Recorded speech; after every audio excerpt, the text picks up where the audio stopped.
ništa kontra slika. Furaš te on voli, ali samo prikolita.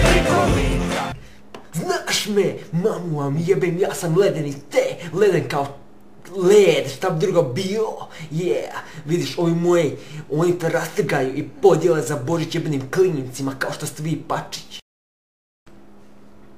A jebem ti mater invalidsku, evo te, neki invalid, a ovi konektovci,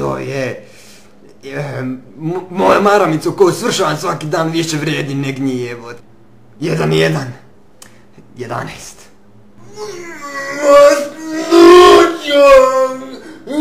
Dalmatinka na moje kori. Sinojad mama što se tu kurvaju, mamu vam jebem.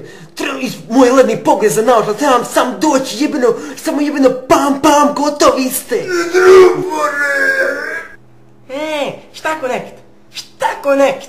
Ja juče jebem Jelenu Rozgu, a nje iz pičke curi pjena. I curi. I sad na to Jelena je Rozga spala na to da snima s konektom, a konekt spao na to da snima s Jelenom Rozgom.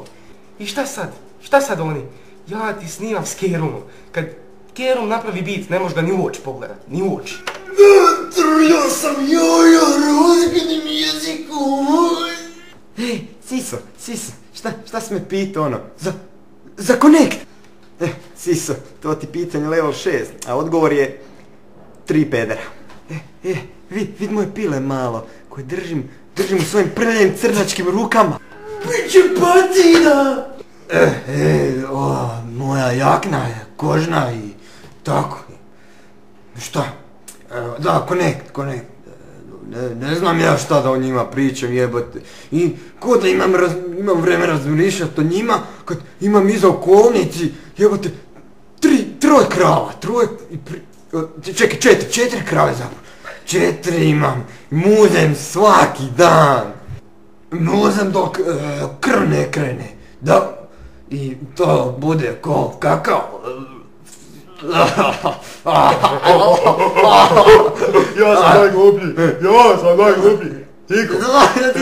najgluplji. I uvijek ću biti ja najgluplji. Ja ću biti najgluplji.